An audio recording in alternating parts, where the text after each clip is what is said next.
आनंद मठ। आनंद मठ और ऋषियों की अनमोल धरोहर को संजोएं।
सहना भवतु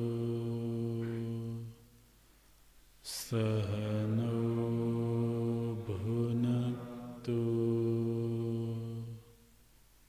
सह वीर्यं करवावहै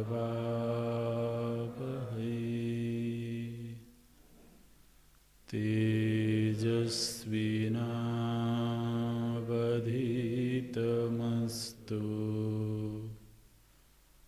मा विद्विषावहै।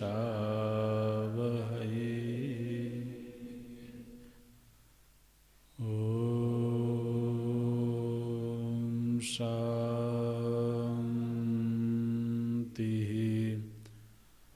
शान्तिः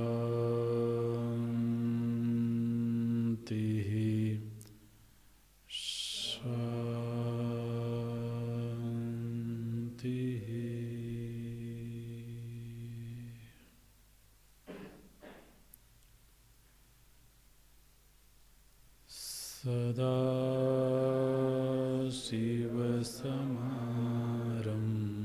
सदाशिवसमारम्भाम् शङ्कराचार्यमध्यमाम्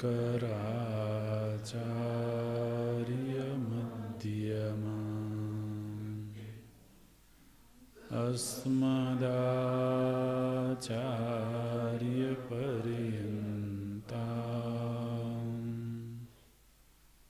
वन्दे गुरुपरम्पराम्।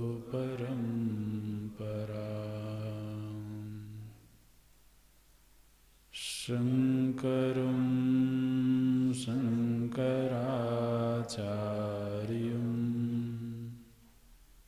केशवं बादरायणम्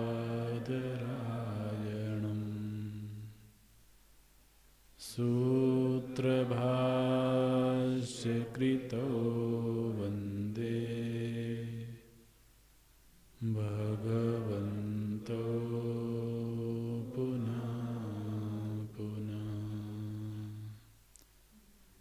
भगवन्तो पुनः पुनः।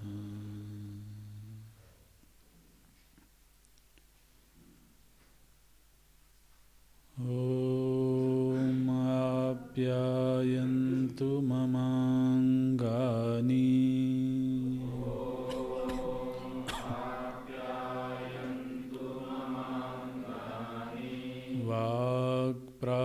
वाक्प्राणश्चक्षुः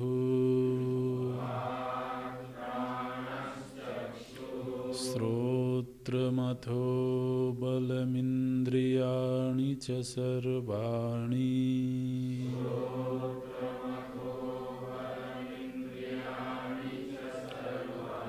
सर्वं ब्रह्मोपनिषदम्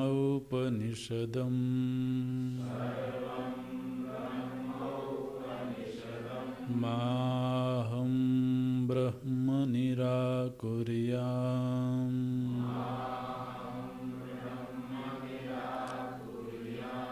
मा ब्रह्म निराकरोत्।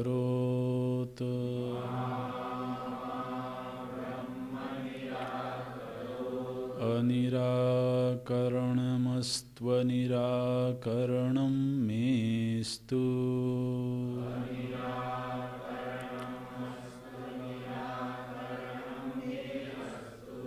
तदात्मनि निरतेय उपनिषत्सु धर्माः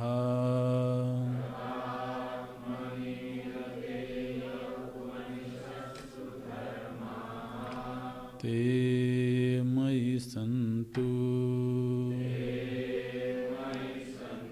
ते मयि सन्तु ॐ शान्ति शान्ति शान्तिः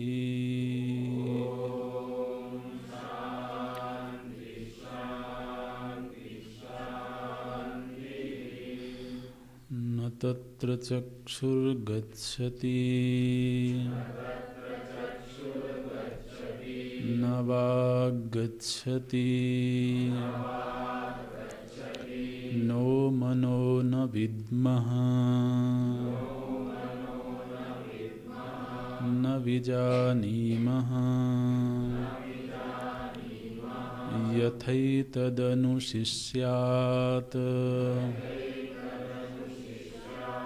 अन्यदेव तद्विदितादथ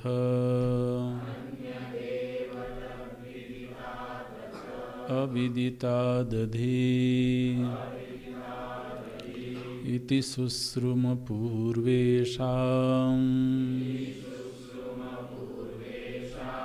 येनस्तद्व्याचचक्षिरे न तत्र चक्षुर्गच्छति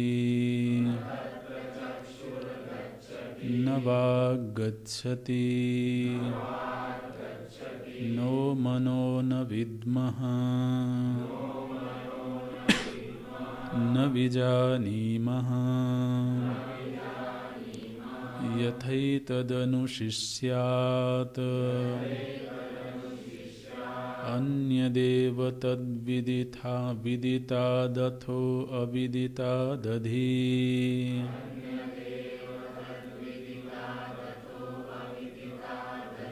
इति शुश्रुमपूर्वेषाम्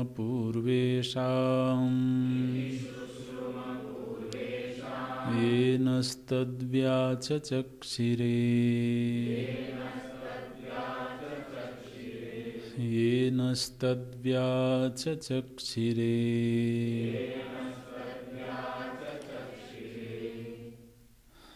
यस्मात् श्रोत्रादेः अपि श्रोत्रादि आत्मभूतं ब्रह्म अतः न तत्र तस्मिन् ब्रह्मणि चक्षुर्गच्छति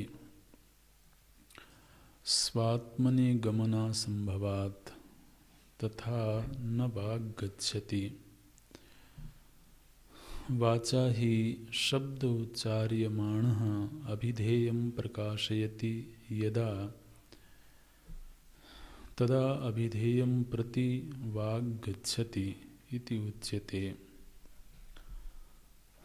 तस्य च शब्दस्य तन्निर्वर्तकस्य च करणस्य आत्मा ब्रह्म अतः न वाग्गच्छति।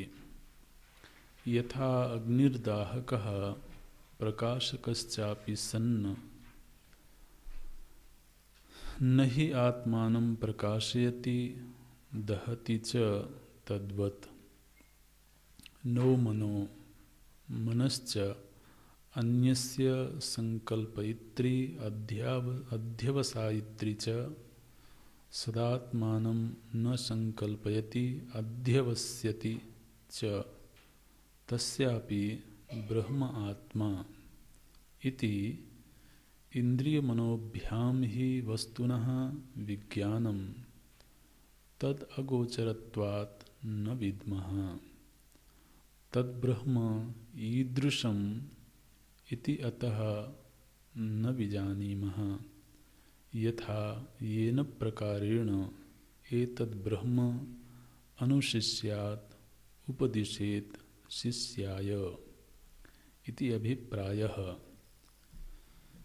यदि हि करणगोचरं तद् अन्यस्मै उपदेष्टुं शक्यं जाति गुण क्रिया विशेषणैः न तज्जात्यादि विशेषणवद् ब्रह्म। तस्मात् विषमं शिष्यान् उपदेशेन शिष्य अनुपदेशेन प्रत्याययितुम् इति उपदेशे तदर्थग्रहणे च यत्नातिशयकर्तव्यतां दर्शयति न विद्मः इत्यादि। अत्यन्तम् एव उपदेश प्रकार प्रत्याख्याने प्राप्ते तद अपवादः अयम् उच्यते। सत्यमेवं प्रत्यक्षादिभिः प्रमाणैः न प्रत्याययितुं शक्यम्। आगमेन तो शक्यते एवं प्रत्याययितुं तद उपदेशार्थम् आगम आह। अन्यदेव तद्विदितादथो अविदितादधि इति। अन्यदेव पृथगेव तत् यत् प्रकृतं श्रोत्रादीनां श्रोत्रादि इति उक्तम् अविषयं च तेषाम्। तद्विदिताद् अन्यदेव हि विदितं नाम यद् विधिक्रियया अतिशयेन आप्तं तद्विधिक्रिया कर्मभूतं क्वचित् किंचित् कस्यचित् विदितं स्यात् इति सर्वमेव व्याकृतं तद्विदितमेव तत्तस्माद् अन्यत् इत्यर्थः। अविदितम् अज्ञातं तर्हि इति प्राप्त आह। अथ अविदितात् विदित विपरीतात् अव्याकृतात् अविद्यालक्षणात् व्याकृत बीजात् अधि इति उपरि अर्थे लक्षणया अन्यत् इत्यर्थः। यदि यस्माद् उपरि भवति तत्तस्माद् अन्यत् इति प्रसिद्धम्।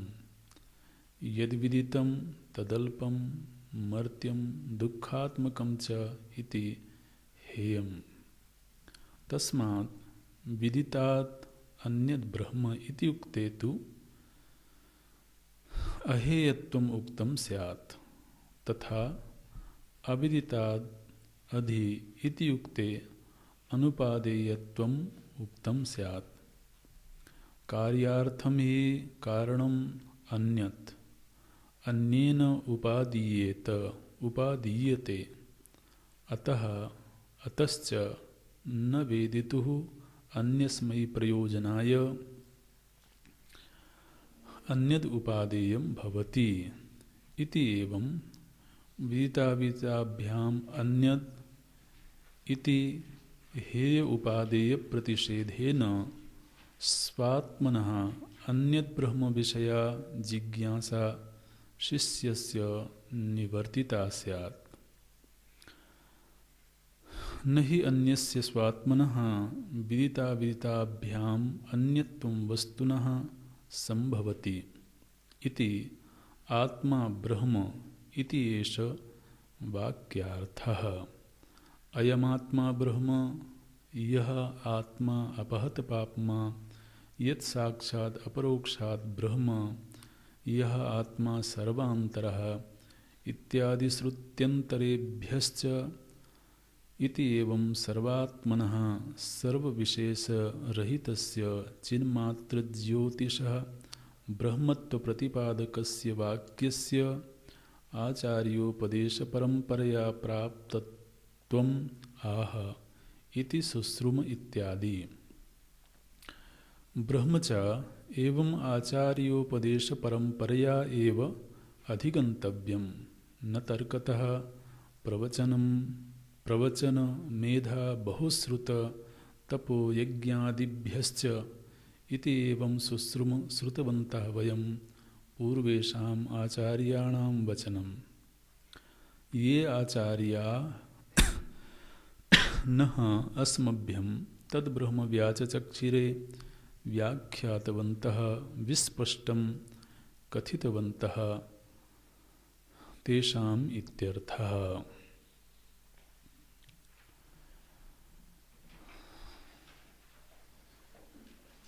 जो समस्त इंद्रियों की आत्मा है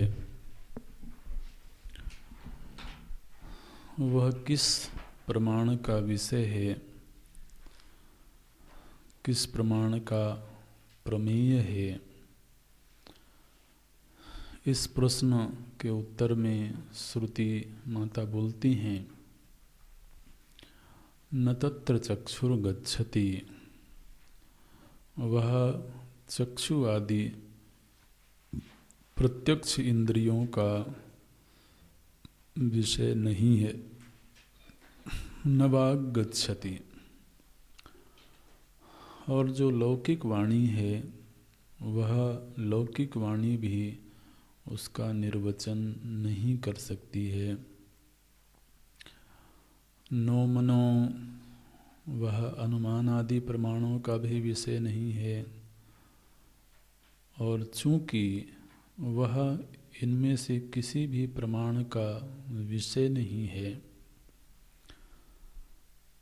इसलिए जिस तरह से प्रमाणों से जानी गई वस्तुओं का ज्ञान होता है, उस रूप में इस ब्रह्म का ज्ञान नहीं हो सकता है, और इसीलिए मुझे भी ज्ञान नहीं है।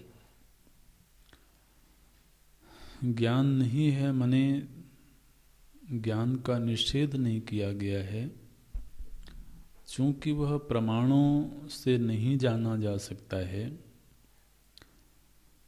इन लौकिक प्रमाणों से नहीं जाना जा सकता है, इसलिए कोई यह अपेक्षा न करे कि किसी को इन्हीं लौकिक प्रमाणों के माध्यम से उस तत्व का ज्ञान हो जाएगा। वो हमें ही नहीं है ऐसा आचार्य कहते हैं, क्योंकि ऐसा होना संभव ही नहीं है। लेकिन जो अलौकिक वाक्य प्रमाण हैं उनसे अवश्य में वो ज्ञान होता है, वो आगे भगवान भाष्यकार स्वयं स्पष्ट करेंगे। इसलिए हमें यह भी नहीं मालूम है कि लौकिक प्रमाणों के माध्यम से उसका निर्वचन कैसे किया जाए। न विजानीमः यथा एतत् अनुशिष्यात्, और फिर प्रमाण वाक्य देते हैं, अन्यद एव तद्विदितात् अथ अविदितात् अधि, अवश्य में वह ऐसा तत्व है जो समस्त विदित पदार्थों से भिन्न है और समस्त अविदित पदार्थों से भी पृथक ही है। इति सुश्रुम पूर्वेशाम, तत्व के विषय में ऐसा ही हमने अपने उन आचार्यों से सुना है जिन्होंने हमारे प्रति अनुग्रह पूर्वक उसका निर्वचन किया है। यहाँ जब श्रुति में इस तरह के वाक्य आते हैं कि इति सुश्रुम पूर्वेशाम, तो यहाँ इस बात का ध्यान रखना है कि श्रुति किसी ऐतिहासिक घटना का वर्णन नहीं कर रही है, क्योंकि इन वाक्यों को पढ़ने से ऐसा ही ध्वनित होता है कि कोई एक समय रहा होगा जब किसी को आचार्य का उपदेश प्राप्त हुआ होगा, और इसीलिए वो ऐसा कहते हैं कि हमने पूर्व में अपने आचार्यों से ऐसा सुना था। तो यहाँ कोई ऐतिहासिक घटना बताना श्रुति का तात्पर्य नहीं है, बल्कि यह विद्या आचार्य परंपरा से ही प्राप्त हो सकती है, इस बात का संकेत करने के लिए इस तरह के वाक्य श्रुति में आते हैं। भगवान भाष्यकार इस विषय को भी स्पष्ट करेंगे। बोलते हैं, यस्मात् श्रोत्रादेहे अपि श्रोत्र श्रोत्रादि आत्मभूतम ब्रह्म। जब श्रुति माता ने यह कहा कि वह चक्षु इंद्रिय का विषय नहीं बन सकता है, तो क्यों नहीं बन सकता है? तो भगवान भाष्यकार उसका हेतु देते हैं। वो इसलिए नहीं बन सकता है क्योंकि वह श्रोत्रादि की आत्मा है, वह चक्षु की आत्मा है। और एक यह सिद्धांत है कर्तृकर्म विरोधात्। ये एक बड़ा प्रबल सिद्धांत है कि जो कर्ता होता है वही अपना कर्म नहीं बनता है। कर्तृकर्म विरोधात्। यदि कोई करता है तो अवश्यमेव उसका कर्म उससे पृथक होगा, उससे भिन्न होगा। तो चूंकि यहाँ पर नेत्र की आत्मा भी वही तत्व है, ब्रह्म ही है, इसलिए नेत्र अपने आप को ही अपने दर्शन का विषय नहीं बना सकते हैं। नेत्र की आत्मा है मतलब क्या? कि वो नेत्र का मैं है। आत्मा माने क्या होता है? मैं। तो नेत्र मानो कि अपने आप को अभिव्यक्त करे, तो जो नेत्र की आत्मा है माने नेत्र का अस्तित्व है, वही ब्रह्म है। तो नेत्र स्वयं को ही अपने दर्शन क्रिया का विषय नहीं बना सकते हैं। ये सिद्धांत समझना है। स्वात्मनि गमन असंभवात्। भगवान भाष्यकार ये हेतु देते हैं, बहुत प्रबल हेतु है यह। इसका परीक्षण हमको अपने व्यावहारिक जगत में करना चाहिए। स्वात्मनि गमन असंभवात्। तो नेत्र जब भी किसी को विषय बनाएंगे तो वो स्वयं से पृथक ही होगा। तो इसी प्रकार से किसी भी इंद्रिय को ले लें, जो कर्ण इंद्रिय है वह शब्द को विषय बनाएगी, वह शब्द जो उससे पृथक होगा, वो अपने आप को ही नहीं सुन सकते हैं। रसना इंद्रिय अपने आप का ही स्वाद नहीं ले सकती है, वो किसी अन्य का ही स्वाद लेगी। घ्राण इंद्रिय स्वयं का ही गंध नहीं ले सकती है। तो स्वात्मनि गमन असंभवात्, ये बड़ा प्रबल हेतु है। इसलिए बोलते हैं चूंकि अपने आप में ही गति नहीं हो सकती है, यह ब्रह्म वस्तु कैसी है? श्रुति ने पूर्व के मंत्र में ही ये बात कही है। श्रोत्रस्य श्रोत्रम मनसो मनो यत् वाचो वाचम सौ प्राणस्य प्राणः चक्षुषश्चक्षु। वह चक्षु की चक्षु है, ने चक्षु की आत्मा है, इसलिए न तत्र चक्षुर्गच्छति। इन वाक्यों को आपस में मिलाते रहेंगे। चूंकि वह चक्षु की चक्षु है, ऐसा पूर्व मंत्र में श्रुति ने उद्घोषित किया, इसलिए बोलती हैं न तत्र चक्षुर्गच्छति। अब चूंकि एक बार यह सिद्धांत हमको समझ में आ जाए, पकड़ में आ जाए, तो फिर इसी सिद्धांत के आधार पर अन्य वाक्यों की भी संगति लगती है। तथा न वाग गच्छति। श्रुति माता ने कहा कि वाणी की भी वहाँ कोई गति नहीं है। अब भगवान भाष्यकार इस वाणी को पारिभाषित करते हैं। वाणी माने क्या? बोलते हैं वाचा ही शब्द उच्चार्यमाणः अभिधेयं प्रकाशयति। बहुत सुंदर व्याख्या है। बोलते हैं कि वाणी जब शब्द का उच्चारण करती है तो वह जो शब्द है वो किसी न किसी का नाम होता है। वाणी से जो भी शब्दोच्चार होता है वह शब्द किसी रूप का नाम होता है। तो इसको शास्त्र की भाषा में एक और शब्द दिया जाता है, अभिधान अभिधेय। ये शब्द पता नहीं पीछे कभी आया है कि नहीं। अभिधान अभिधेय। अभिधान माने नाम, अभिधेय माने नामी। अभिधान अभिधेय आपके लिए जो प्रचलित शब्द हैं वो नाम रूप, ठीक है ना।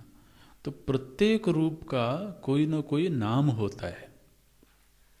और रूप को अभी आप एक दूसरी संज्ञा दे दीजिए, अभिधेय। जिसको रूप कहते हैं उसको अभिधेय कहा जा सकता है। और प्रत्येक रूप का कोई नाम होता है, उस नाम को ही अभिधान बोलते हैं। तो इस सृष्टि में केवल अभिधान अभिधेय संबंध ही चल रहा है, ठीक है। सृष्टि में विविध रूप हैं और उन सभी का कोई न कोई नाम है, कोई न कोई संज्ञा है। तो बोलते हैं कि वाणी के द्वारा जब शब्दोच्चार होता है तो यह शब्द क्या है? नाम है, अभिधान है। और यह शब्द उच्चरित होकर के किसी अभिधेय का प्रकाशन करता है। जैसे हमने बोला कमल, एक कमल क्या है? अभिधान है। तो अब जैसे ही वाणी ने इस शब्द का उच्चार किया, वैसे ही श्रोता के मन में एक अभिधेय का प्रकाशन हुआ। चित्त में एक अभिधेय प्रकट हो गया, प्रकाशित हो गया। तो जो वाणी की गति है यह किसी अभिधेय को प्रकाशित करने के लिए है। ये भगवान भाष्यकार का ये वाक्य पकड़ना। वाचा ही शब्द उच्चार्यमाणः, वाणी के द्वारा जब शब्द का उच्चार हुआ तो क्या हुआ? अभिधेयम प्रकाशयति। वाणी से जब शब्दोच्चार हुआ तो उससे श्रोता के मन में एक अभिधेय का प्रकाशन हुआ। यदा तदा अभिधेयम प्रतिवाग गच्छति। तो वाणी की गति कहाँ तक है? बोले केवल अभिधेय का प्रकाशन करने के लिए है। ये वाणी की महिमा का भगवान भाष्यकार उद्घोष करते हैं। वाणी की कितनी गति है, वाणी का कार्य क्या है? बोले वाणी केवल और केवल अपने अभिधेय का प्रकाशन करने में ही समर्थ है, ये बोलते हैं। वाचा ही शब्द उच्चार्यमाणः अभिधेयम प्रकाशयति। वाणी के द्वारा जैसे ही शब्दोच्चार हुआ तो अभिधेय का प्रकाशन हो गया श्रोता के मन में। ध्यान रखना, वाणी ने अभिधेय को प्रकाशित किया ऐसा नहीं। उस वाणी का जब श्रोता ने श्रवण किया, केवल वाणी में सामर्थ्य नहीं है किसी चीज को प्रकाशित करने की। उस वाणी के माध्यम से जब कर्ण इंद्रिय, अब मान लो कि हम बोल रहे हैं और सामने कोई बहरा व्यक्ति बैठा है,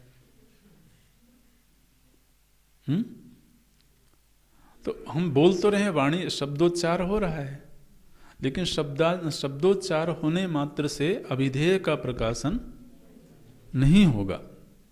यहां तक कि जब हम बोल रहे हैं तो हम स्वयं भी उस शब्द को सुन रहे हैं। तो वो शब्दोच्चार हुआ और फिर वह कर्णेंद्रिय के माध्यम से श्रोता के चित्त में गया और वहाँ उसने अपने अभिधेय को प्रकाशित किया। अब ये जो अभिधेय का प्रकाशन है यह तभी होता है जब श्रोता को अभिधान अभिधेय का संबंध मालूम हो। हमने बोला टिम्बकटू,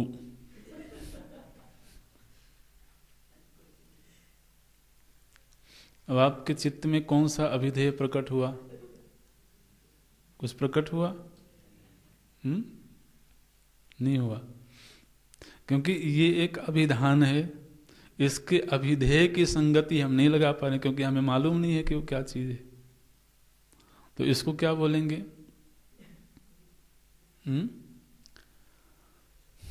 आपने सुना लेकिन अर्थ प्रकाशन नहीं हुआ। दर्शन की भाषा में इसको क्या बोलेंगे?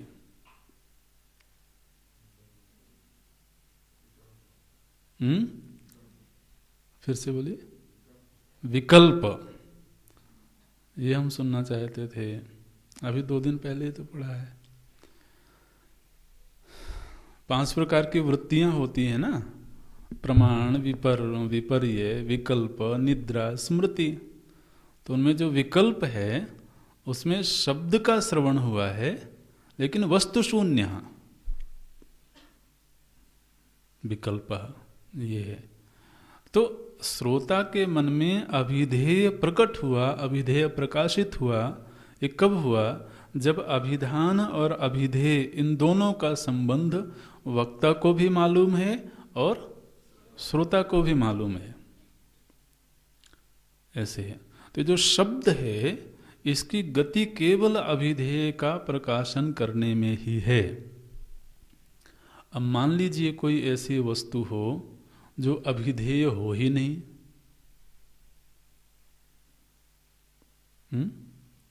अब इसमें यह तो पक्की बात है कि जो अभिधान है और अभिधेय है ये दोनों एक दूसरे से भिन्न होंगे, पृथक होंगे। अब ये आत्म वस्तु क्या है कि ये अभिधान की भी आत्मा है और अभिधेय की भी आत्मा है।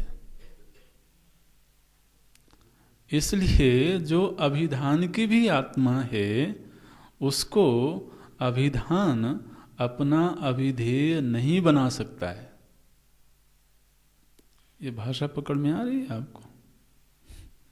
जो अभिधान की भी आत्मा है, अभिधान माने नाम, तो जो अभिधान की भी आत्मा है उसी को अभिधान अपना अभिधेय नहीं बना सकता है।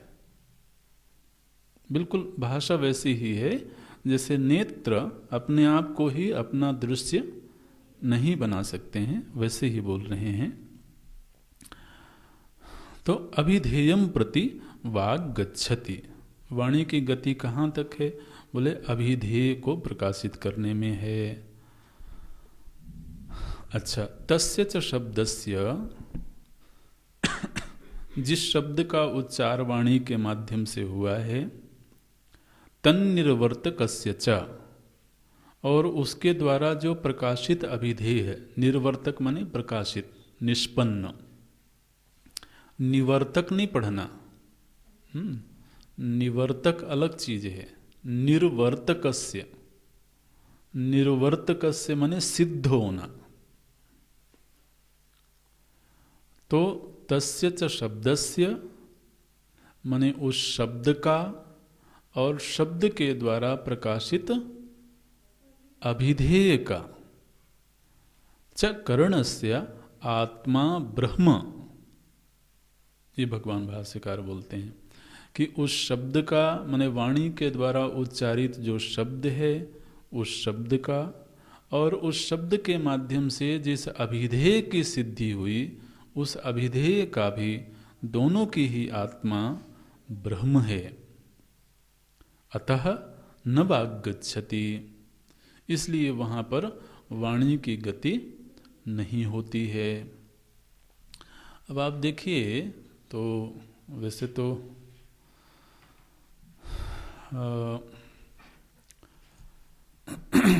थोड़ा सूक्ष्म है विषय, लेकिन फिर भी कोशिश तो जितनी संभव है करनी ही चाहिए। ये जितने भी लौकिक शब्द हैं, यहाँ पर नवागच्छति में ध्यान रखना, केवल लौकिक शब्द की बात कर रहे हैं, वैदिक शब्द की बात नहीं हो रही है। तो जितने भी लौकिक शब्द हैं, ये सारे के सारे लौकिक शब्द केवल प्रत्यक्ष का ही अनुवचन करते हैं। विचार करके देखना, जितने भी लौकिक शब्द हैं वो सारे के सारे लौकिक शब्द प्रायः केवल प्रत्यक्ष का ही निर्वचन करते हैं। जैसे कि हमने अखबार में पढ़ा, न्यूज में सुना कि फला जगह पर तूफान आया है, वहाँ पर तूफान आया और उस तूफान में इतनी तबाही हुई। ये हमने न्यूज में सुना, तो क्या सुना हमने? शब्द सुना, और उस शब्द को सुनने से हमारे भीतर प्रमा बनी ना। तो यह जो प्रमा बनी, शब्द श्रवण से प्रमा बनी। लेकिन ये जो शब्दोच्चार हुआ, ये कहीं घटी हुई घटना को प्रत्यक्ष किसी ने देखा, और प्रत्यक्ष देख करके फिर उसको शब्द दिया, और हमने शब्द श्रवण करके और जाना कि वहाँ ये घटना घटी है। तो हमें उस घटना का ज्ञान कैसे हुआ? शब्द प्रमाण से। लेकिन वह शब्द प्रमाण प्रत्यक्ष का अनुवचन कर रहा है। किसी ने प्रत्यक्ष में उस घटना को देखा है और फिर उसने उसको भाषा दी, उसको शब्द दिया, और हमें शब्द के माध्यम से उस घटना का ज्ञान हुआ। तो इस तरीके से जितने लौकिक शब्द हैं, जितनी लौकिक वाणी है, वो सब के सब प्रत्यक्ष का ही अनुवचन करती है। अब जब एक बार यह तय हो जाए कि यह आत्मवस्तु प्रत्यक्ष प्रमाण का विषय नहीं है, तो इससे तय हो गया कि फिर लौकिक वाणी की वहां गति नहीं होगी। लौकिक वाणी की गति ही केवल प्रत्यक्ष प्रमाण तक है, ये बोलते हैं। और दूसरा जो हेतु है, प्रबल हेतु है, वो प्रबल हेतु यही है कि चूंकि वह वाणी की भी आत्मा है, इसलिए वाणी अपनी ही आत्मा को अपना अभिधेय नहीं बना सकती, अपना रूप नहीं बना सकती है। इसके लिए हेतु वो दृष्टांत देते हैं भगवान भाष्यकार। दृष्टांत सूक्ष्म है, बोलते हैं यथा अग्निर्दाहकः प्रकाशकश्च अपि सत नहि आत्मानं प्रकाशयति दहति च तद्वत्। बोलते हैं जैसे कि अग्नि में दो तरह की क्रियाएं दिखाई देती हैं। एक तो प्रज्वलित अग्नि हो तो वह किसी को प्रकाशित करती है और किसी को जलाती है। ये प्रज्वलित अग्नि की बात हो रही है, क्योंकि प्रकाशन जो है वो प्रज्वलित अग्नि में ही होती है। तो बोलते हैं यथा अग्निर्दाहकः, जैसे अग्नि में दाहकत्व है, जलाने की योग्यता है, प्रकाशकश्च अपि, और प्रकाशित करने की भी योग्यता है।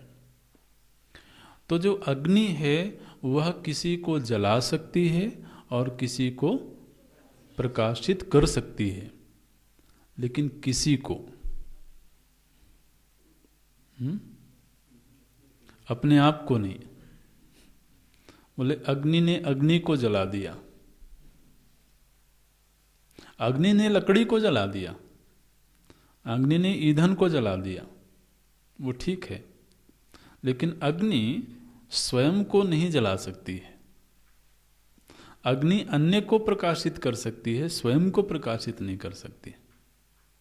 ये बोलते हैं यथा अग्निर्दाहकः प्रकाशकश्च अपि सत, दाहक और प्रकाशक होने के बावजूद न ही आत्मानं प्रकाशयति। आत्मानं मतलब अपने आप को, यहाँ पर आत्मानम का अर्थ आत्मा नहीं करना। नहीं आत्मानम प्रकाशयति दहति च, वही अग्नि स्वयं को जला नहीं सकती, स्वयं को प्रकाशित नहीं कर सकती, अन्य को प्रकाशित कर सकती है, अन्य को जला सकती है, और अन्य के प्रकाशन से ही उसका होना सिद्ध होता है। आप ध्यान देना, ये बात सूक्ष्म है। अन्य के प्रकाशन से ही उसका होना सिद्ध होता है। ऐसे आप बताइए कि सूर्य देव हैं, वो किसी अन्य को प्रकाशित ना करें तो सूर्य देव का होना सिद्ध होगा क्या?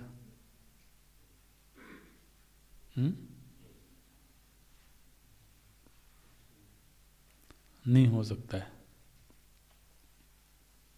तो इसी तरह से अग्नि में दाहकत्व और प्रकाशकत्व ये दूसरे के लिए है, स्वयं को नहीं जला सकती, ये दृष्टांत दे रहे हैं। इसी तरीके से ये जो इंद्रियां हैं ये सब दूसरे को प्रकाशित कर सकती है। नेत्र दूसरे को देख सकते हैं, वाणी दूसरे को अपना अभिधेय बना सकती है, लेकिन स्वयं को वो प्रकाशित नहीं कर सकते हैं। तो दो वाक्यों की व्याख्या होगी। फिर बोलते हैं नो मनो, श्रुति में आया था नो मनो, तो बोलते हैं नो मनो मनश्चा अन्यस्य संकल्पयित्री अध्यवसायित्री च। मन का क्या स्वभाव है?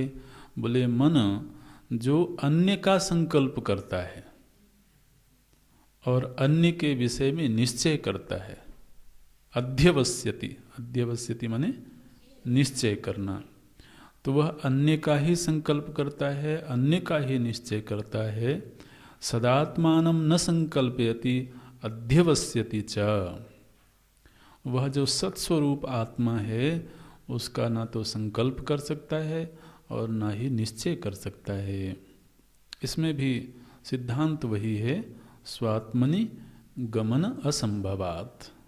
तो वह अपनी ही आत्मा के विषय में संकल्प नहीं कर सकता और निश्चय नहीं कर सकता है।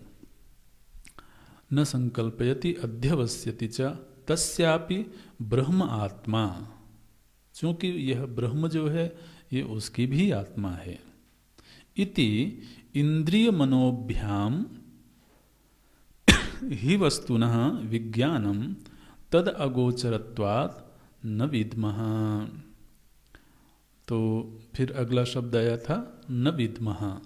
तो बोलते हैं कि चूंकि वह इंद्रिय और आत्मा इन दोनों की ही, वो इंद्रिय और मन इन दोनों की ही आत्मा है, लेकिन उनका कभी विषय नहीं बनता है। तद अगोचरत्वात्, वो अन्य को अपना विषय बना सकते हैं, स्वयं को ही अपना विषय नहीं बना सकते हैं। इसलिए वह जो वस्तु है, वह जो विज्ञान स्वरूप वस्तु है, वह इंद्रिय और मन के लिए अगोचर है। चूंकि वह अगोचर है इसलिए न विद्मः, इसलिए मैं उसको नहीं जानता हूँ। नहीं जानता हूँ माने जिस तरीके से मैंने शब्दों के द्वारा रूप को जानता हूँ, जिस तरह से नेत्र के द्वारा रूप को जानता हूँ, जिस तरह से मन के द्वारा अन्य का संकल्प विकल्प करता हूँ, उस तरह से आत्मा को नहीं जानता हूँ। यहाँ बिल्कुल पक्का ये बात ध्यान में रखना कि नहीं जानता हूँ माने आत्मा का अज्ञान है, ये बात नहीं की जा रही है। यहाँ केवल इतना कहा जा रहा है कि जिस तरीके से नेत्र को रूप, नेत्र से हमने रूप को जाना है, शब्द से हमने अभिधेय को जाना है, इस तरीके से इस आत्मा को मैं नहीं जानता हूँ, क्योंकि वह इंद्रिय मन से अगोचर है। इसलिए तुम मेरे सामने ये जिद मत करना। आचार्य का क्या भाव है कि तुम ये जिद मत करना कि नहीं मुझे तो नेत्र से दिखाओ। बोलते हैं भैया नेत्र से मैंने ही नहीं देखा है, तुम्हें कहाँ से दिखाऊं? ये बात। अच्छा, उसकी वाणी सुनाओ जरा, कैसे बोलता है? बोलते हैं मैंने ही नहीं सुना है, और तुम्हें कैसे सुनाऊं? ये इसलिए कहते हैं न विद्मा, अगोचरत्वात् न विद्मा। ये इस हेतु को पक्का रखना। इंद्रिय मनोभ्याम अगोचरत्वात्, तद अगोचरत्वात्। वह जो तत्व है, वह जो वस्तु है, वह इंद्रिय और मन से अगोचर है, इसलिए उसको मैं नहीं जानता हूँ। अगोचरत्वात् न विद्मः। कैसे नहीं जानता हूँ? माने कोई कहे कि नहीं आप तो बताओ कि ये ब्रह्म है, तो ईदृशम ब्रह्म, ब्रह्म ऐसा है, ये मैं नहीं जानता हूं। आप कहो नहीं नहीं, कुछ तो उसका रूप रंग होगा, बताओ। शायद नीला नीला प्रकाश आता होगा, बताओ। आप ध्यान में बैठे थे तो आपको आत्मा कैसा दिख रहा था? हम तो कभी कभी बैठते हैं तो हमको नीला नीला दिखाई देता है। तो ईदृशम ब्रह्म, ब्रह्म ऐसा दिखता है, ये मैं नहीं बता सकता। बोलते न विद्मा तद ब्रह्म ईदृशम, वह ब्रह्म ऐसा ही है। माने नाम रूप गुण क्रिया धाम आदि के रूप में ही किसी का निर्वचन होता है। तो बोलते हैं ईदृशम ब्रह्म अहम न विद्मा अगोचरत्वात् इति अतः न विजानीमः। और चूंकि मैं इस रूप में उसको नहीं जानता हूँ, इसलिए मैं यह भी नहीं समझ पा रहा हूँ कि यथा येन प्रकारेण एतत् ब्रह्म अनुशिष्यात्। इसलिए मुझे यह भी नहीं समझ में आता है, न विजानीमः, यथा, यथा माने येन प्रकारेण एतत् ब्रह्म अनुशिष्यात्, इस ब्रह्म के विषय में कुछ बोलना चाहिए। अनुशिष्यात् माने उपदिशेत शिष्याय इति अभिप्राय। तो शिष्य को कैसे उपदेश करूं, यह मैं नहीं समझ पा रहा हूं। अब आप देखिए, जो वाणी है उसकी गति अभिधेय में है, और आचार्य को बोलना है तो वाणी के सहारे ही बोलना है। आखिर उपदेश कैसे होगा? वाणी के सहारे ही उपदेश होगा। और वाणी की गति कहाँ है? केवल अभिधेय का प्रकाशन करने में। तो क्या करें?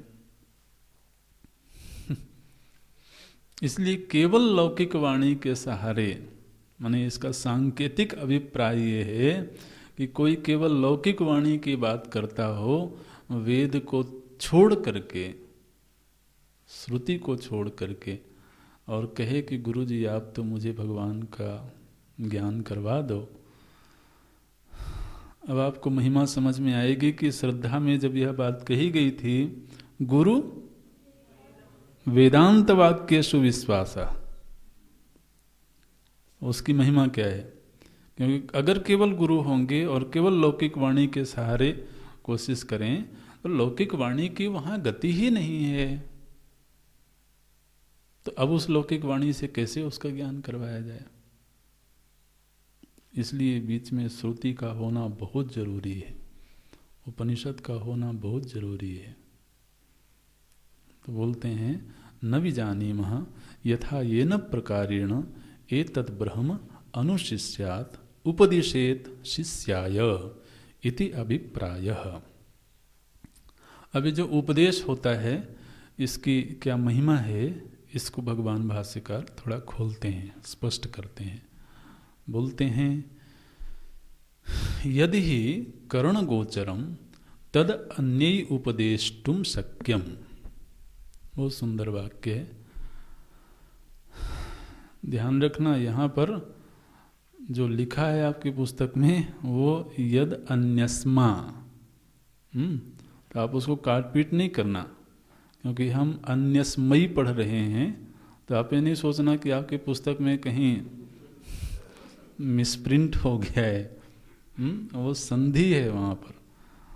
तो अन्यस्मयी उपदेष्टुम, इन दोनों के बीच जब संधि होगी तो अन्यस्माय उपदेष्टुम ऐसा बनेगा, और फिर य का वहाँ पर लोप हो गया तो रह गया अन्यस्मा उपदेष्टुम। यहाँ पर संधि है। अब आप लोग जरा संधि बना के दिखाना कि कौन सी संधि है। कक्षा के बाद में उम्मीद करते हैं कि शायद कोई बनावे, कौन सी संधि है, किस प्रक्रिया के तहत बनी है। तो ये शब्द है अन्यस्मयी। बोलते हैं यदि करण गोचरम, इस सिद्धांत को समझना, यदि करण गोचरम, जो वस्तु इंद्रियों के द्वारा जानी जाती है, तद अन्यस्मयी, उसी को दूसरों के लिए उपदेष्टुम शक्यम, उसी का दूसरों के प्रति उपदेश किया जा सकता है। ये सिद्धांत बोलते हैं कि जो वस्तु इंद्रिय गोचर होती है उसी वस्तु का उपदेश हम दूसरों के लिए कर सकते हैं। जैसे हम किसी जगह भ्रमण करने गए, घूमने गए, तो वहाँ हमने सौंदर्य देखा, वहाँ पर कुछ खूबसूरत दृश्य देखे, तो अब वो दृश्य हमारे लिए इंद्रिय गोचर हुए, और फिर हम आकर के किसी के सामने उसका वर्णन करें कि देखो वहाँ पर ऐसे सुंदर झरना था, ऐसे सुंदर पहाड़ थे, ऐसे सुंदर वृक्ष थे, ऐसी हरियाली थी। तो अन्यस्मयी उपदेष्टुम, दूसरे को हम उपदेश करते हैं, लेकिन दूसरे को उसी चीज का उपदेश किया जा सकता है जो इंद्रिय गोचर होवे। और उपदेश करने के लिए सहारे क्या लेने पड़ते हैं, तो बोलते हैं जाति गुण क्रिया विशेषण ही।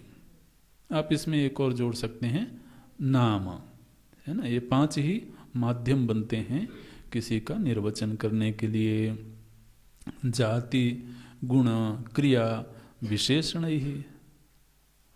इन जाति के द्वारा किसी का निर्वचन किया जाए, लेकिन ध्यान रखना निर्वचन उसी का किया जाएगा जो इंद्रिय गोचर होगा। उसी की कोई जाति होगी, उसी का कोई नाम होगा, कोई गुण होंगे, कोई क्रिया होगी, कोई विशेषण होंगे।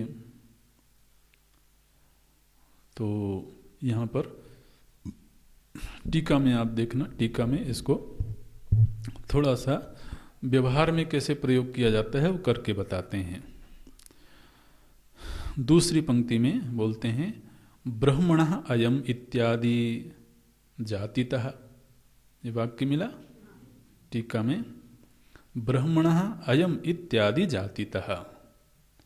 यह ब्राह्मण है ऐसा किसी के विषय में वर्णन किया गया। कैसे वर्णन किया गया? जातितः, जाति बताई गई उसकी। ब्रह्मणः अयम इत्यादि जातितः।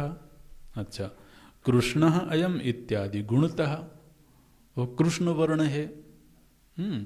तो उसके गुणों के द्वारा किसी का निर्वचन हुआ। कृष्णः अयम इत्यादि गुणतः, पाचकः अयम इत्यादि क्रियातः, और वह भोजन बनाने वाला है, रसोईया है, ऐसे उसकी क्रिया के द्वारा उसका निर्वचन किया गया। पाचकः अयम इत्यादि क्रियातः। फिर राजपुरुषः इत्यादि संबंध विशेषणतः, और ये राजपुरुष हैं तो ये संबंध बताया गया कि ये राज कर्मचारी हैं। तो किसी का अगर वर्णन करना हो तो इन्हीं माध्यमों से वर्णन किया जाता है। उसकी जाति बताई जाए, उसके गुण बताए जाएं, उसकी क्रिया से उसका निर्वचन हो, उसके संबंधों की चर्चा की जाए, और एक 5वां है उसका नाम बताया जाए। अब यहाँ जो ब्रह्म तत्व है यह कैसा है? भगवान भाष्यकार बोलते हैं न तज्जात्यादि विशेषणवद ब्रह्म। अब भाई ब्रह्म की कैसे जाति बनावें? जाति तो कब बनती है? जब अनेक होवें तभी तो जाति बनती है ना। ये पशु जाति है, ये मनुष्य जाति है, ये वृक्ष जाति है, तो जाति तो बनती ही तब है जब अनेक चीज़ें होती हैं। अब ब्रह्म अनेक कहाँ से मिले? तो एक ही अद्वितीय है, इसलिए उसकी कोई जाति नहीं बन सकती है। निर्गुणत्वात्, उसका कोई गुण नहीं है। क्रिया, महाराज निष्क्रिय है वो, इसलिए उसकी कोई क्रिया नहीं बताई जा सकती है। उससे पृथक कोई है नहीं जिससे उसका संबंध बने। संबंध के लिए कम से कम दो लोग तो चाहिए ना, तो उससे भिन्न कोई है ही नहीं है, तो इसलिए संबंध कैसे बने? नाम की भी भूमिका तभी है जब अन्य से उसका व्यावर्तन करना हो। नाम की क्या परिभाषा है? व्यावर्तकत्वम नामत्वम। अब उससे किसी को व्यावृत किया ही नहीं जा सकता है तो नाम कैसे बताया जाए? इसलिए बोलते हैं कि जात्यादि विशेषणवत् ब्रह्म न जात्यादिवत्, जात्यादि विशेषणवत् ब्रह्म।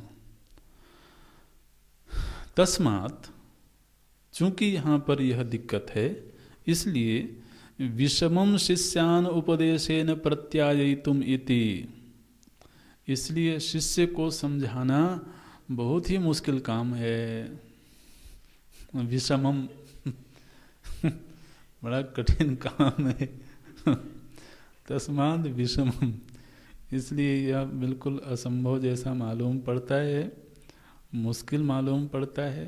क्या बोले? शिष्यान उपदेशेन, शिष्यों को उपदेश करना। उपदेशेन माने क्या बोलते हैं? प्रत्यायितुम इति, प्रत्यायितुम इति, शिष्यों को प्रत्यायित कराना बड़ा विषम मालूम पड़ता है। प्रत्यायित, ये बड़ा सुंदर शब्द है शास्त्र का। प्रत्यायित, इसको समझना, प्रत्यायित को, हालांकि पहले भी इसकी व्याख्या हुई है। प्रत्यायित, देखिए ये प्रत्यायित जो शब्द है ये क्या कहता है कि शिष्य के मन में एक प्रत्यय को उत्पन्न करना। प्रत्यय, प्रत्यय माने समझते हैं ना? प्रत्यय माने वृत्ति। प्रत्यय, प्रत्यय माने वृत्ति। तो शिष्य के मन में एक प्रत्यय उत्पन्न करना माने एक ज्ञान वृत्ति उत्पन्न करना। कौन सी वृत्ति उत्पन्न करना? बोले शिष्य के मन में वह वृत्ति उत्पन्न करना जो आचार्य के मन में है। इसको प्रत्यायित करवाना बोलते हैं। तत्व के संदर्भ में जो ज्ञान वृत्ति आचार्य के मन में है, आचार्य वही प्रत्यय शिष्य के मन में उत्पन्न कर दें, इसको प्रत्यायित करवाना बोलते हैं।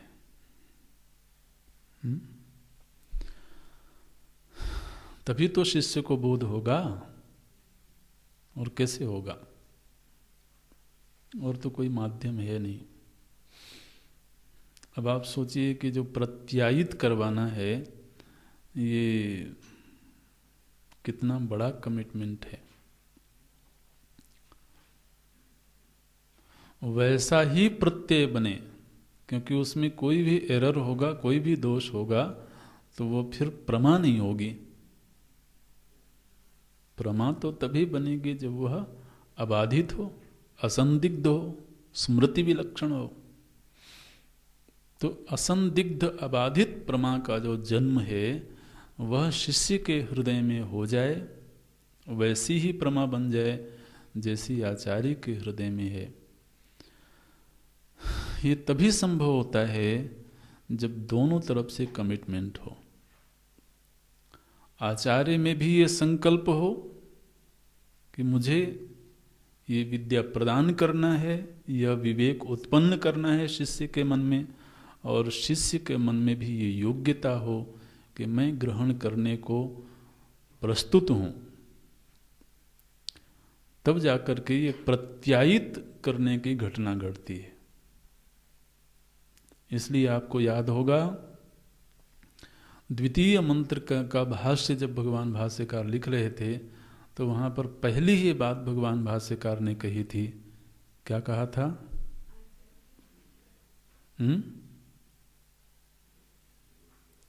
योग्याय, आपको याद आ रहा है? पृष्ठवते योग्याय आह गुरुहु। तो गुरु बोलते हैं, किसको बोलते हैं? योग्याय, योग्य शिष्य।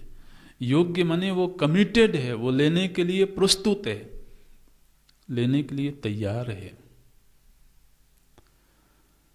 और आचार्य देने के लिए तैयार है। नहीं तो महाराज यूनिवर्सिटी की पढ़ाई तो फिर अलग होती है। आप क्या बोल रहे हो उससे हमें कोई लेना देना नहीं है। वो आपका काम है, आपको वेतन मिलता है, आप पढ़ाओ। हम पढ़ेंगे कि नहीं पढ़ेंगे ये हमारी स्वतंत्रता है। वहाँ ये प्रत्यायित करवाने वाली बात नहीं होती है। वहाँ तो ये है कि हमारी ड्यूटी है, हम अपनी ड्यूटी कर रहे हैं, आपकी अपनी स्वतंत्रता है। लेकिन यहाँ तो महाराज ये जो विद्या है ना, ये तो बराबर कमिटमेंट चाहती है। और ध्यान रखें, जो विद्या है वह विनम्रता पूर्वक ली जाएगी तो विनम्रता बढ़ेगी। विद्या की बड़ी विलक्षण स्थिति है। अभिमान पूर्वक ली जाएगी तो अभिमान बढ़ेगा। ध्यान देना, ये विद्या ऐसी चीज है कि हम विनम्रता पूर्वक ग्रहण करेंगे तो विनम्रता बढ़ेगी, और अभिमान पूर्वक ग्रहण करेंगे तो विद्या मिल जाएगी लेकिन अभिमान बढ़ जाएगा। ये बड़ी विचित्र स्थिति है इसकी। अभिमान बढ़ जाएगा, देखो मैंने जान लिया। ये है। इसलिए प्रत्याय तुम, ये एक बहुत बड़ी चीज है। बोलते हैं कि अब यहाँ पर दिक्कत ये है कि शिष्य को कैसे प्रत्यायित करवाया जाए, क्योंकि प्रत्यायित करवाने के लिए जो नाम, गुण, जाति, क्रिया, संबंध आदि हैं वो तो सब इंद्रिय गोचर विषयों के होते हैं। अब यह तत्व ऐसा है जो इंद्रिय गोचर है नहीं। तो ध्यान रखें, प्रत्यायित नहीं करवाया जा सकता ये नहीं कह रहे हैं, बिल्कुल सावधान रहना, नहीं तो फिर तो सारा मामला बिगड़ जाएगा। तो बोलते हैं कि तस्मात् विषमं शिष्यान् उपदेशेन प्रत्याययितुं। तो फिर तो मुश्किल हो गया कि शिष्य को कैसे प्रत्यायित करवाएं। बोलते हैं नहीं, हम बताते हैं। जब श्रुति में आचार्य ने ये कहा न विद्मः इत्यादि, कि मैं नहीं जानता हूँ, न विजानीमः, तो ऐसा कहने के पीछे क्या भाव है? भगवान भाष्यकार बोलते हैं, बोले उपदेशे तदर्थ ग्रहणे च यत्नातिशय कर्तव्यताम। बोले उपदेश करने में और उपदेश को ग्रहण करने में अत्यधिक यत्न करने की जरूरत है। इसके लिए श्रुति ने कहा न विद्मः। ये वाक्य समझना, भगवान भाष्यकार क्या बोले? उपदेशे यानी उपदेश करने के लिए, तदर्थ ग्रहणे च, और उपदेश से जो हमें अर्थ प्राप्त हो रहा है, जो ज्ञान प्राप्त हो रहा है, उस ज्ञान को प्राप्त करने के लिए यत्न अतिशय कर्तव्यताम, अत्यधिक यत्न करने की जरूरत है। इति दर्शयति न विद्मः इत्यादि। तो श्रुति ने जो ये कहा कि मैं नहीं जानता हूँ, ये केवल इतना बताने के लिए कहा गया है कि साधारण बुद्धि से यह विचार विनिमय नहीं हो सकता है, बल्कि इस घटना को घटने के लिए आचार्य को भी बहुत यत्न करने की ज़रूरत है और शिष्य को भी बहुत यत्न करने की ज़रूरत है। तो केवल यत्नातिशय, यत्नातिशय क्या है? तो यत्नातिशय यही है कि आचार्य में पूरी प्रतिबद्धता हो, संकल्प हो कि इस विद्या को हमें अगली पीढ़ी को देना है, और विद्यार्थी में प्रतिबद्धता हो कि हमें हर कीमत पर। आप देखिए संतों ने तो कैसे कैसे बात कही महाराज कि अगर सिर कटा देने से भी सद्गुरु की प्राप्ति होती हो तो भी सस्ता जान, ऐसे बोला ना, ये बोलते हैं। वो शिष्य में प्रतिबद्धता हो। यत्नातिशय माने केवल ढीले ढाले रहने से, केवल प्रमाद से कि चलो एक काम पूरा हो गया, इससे तो ये विद्या प्राप्त नहीं हो सकती है। उपदेशे तदर्थ ग्रहणे च यत्नातिशय कर्तव्यताम दर्शयति न विद्मः इत्यादि। अच्छा, फिर प्रश्न उठा किसी के मन में कि महाराज यहाँ पर तो सारे ही प्रमाणों का निषेध कर दिया गया है। प्रत्यक्ष का निषेध हो गया, अनुमान का निषेध हो गया, शब्द प्रमाण का निषेध हो गया। तो समस्त प्रमाणों का निषेध हो जाने से एक तरह से उस तत्व का ही निषेध हो गया, क्योंकि तत्व का ज्ञान तो प्रमाण से ही होता है। वस्तु सिद्धि प्रमाणेन, प्रमाण के द्वारा ही वस्तु की सिद्धि होती है। अब यदि प्रमाण का ही निषेध कर दिया जाए तो फिर वस्तु सिद्धि कैसे होगी? तो ये प्रश्न करते हैं। अत्यंतम एव उपदेश प्रकार प्रत्याख्याने प्राप्ते, प्रत्याख्यान माने निषेध। तो उपदेश के जितने भी प्रकार हैं उन सारे ही प्रकारों का प्रत्याख्यान हो गया, निषेध हो गया। माने उपदेश के लिए कोई नाम हो, कोई गुण हो, कोई क्रिया हो, संबंध हो, तो इन सारे ही उपदेश के जितने प्रकार सुने जाते हैं, इन सारे ही प्रकारों का तो निषेध हो गया। तो प्रत्याख्यान प्राप्त हो गया, निषेध प्राप्त हो गया। तो अब यह जो निषेध प्राप्त हुआ है, इसका अपवाद करने के लिए उच्यते, अपवादः अयम उच्यते। तो प्रमाणों का प्रत्याख्यान हो जाने से उपदेश का ही निषेध कर दिया गया कि फिर उपदेश कैसे हो सकता है? यह जो निषेध वाक्य ध्वनित हो रहा है, इस निषेध वाक्य का उपशमन करने के लिए, इसका अपवाद करने के लिए बोलते हैं। सत्यम एवं प्रत्यक्षादिभिः प्रमाणैः न परः प्रत्यायितुं शक्यम। बोलते हैं कि ये बात सही है, ये अंडरलाइन कर लेना इस वाक्य को। सत्यम एवं, यह बिल्कुल सही है। क्या सही है? प्रत्यक्षादिभिः प्रमाणैः न परः प्रत्यायितुं शक्यम। प्रत्यक्ष आदि प्रमाणों के द्वारा दूसरे को इस वस्तु का ज्ञान नहीं करवाया जा सकता है। लेकिन आगमेन तो शक्यते एव प्रत्यायितुं, ये पूरा वाक्य है, इसको अंडरलाइन करके रखना। ये बिल्कुल सही है, ये प्रमाण वाक्य है। ये अगर ये वाक्य हमें समझ में आ जाएंगे, जीवन में महाराज इस विषय को लेकर के कभी किसी प्रकार का भ्रम नहीं हो सकता है जो दुनिया में लोगों को बना रहता है। बोलते हैं प्रत्यक्ष आदि प्रमाणों के माध्यम से उसका ज्ञान नहीं करवाया जा सकता, ये बिल्कुल सत्य है, अकाट्य सत्य है। किंतु आगमेन तो शक्यते एव प्रत्यायितुं। आगम माने वेद प्रमाण के द्वारा निश्चित रूप से इस तत्व का ज्ञान करवाया जा सकता है। इसलिए पूरी तरीके से प्रमाणों का निषेध कर दिया गया हो ऐसी बात नहीं है, केवल निषेध किया गया है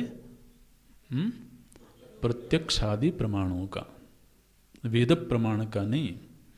इसलिए बोलते हैं आगमेन तो शक्यते एव प्रत्यायितुम, वेद प्रमाण का सहारा लेकर के निश्चित रूप से शिष्य के मन में ब्रह्म प्रमा उत्पन्न की जा सकती है, ये बोलते हैं। अब वह आगम प्रमाण क्या है, तो अब ये वाक्य श्रुति में आया था, अन्य देव तद विदितादथो अविदितादधि इति। इसकी व्याख्या आरंभ करते हैं, अगली कक्षा में देखेंगे।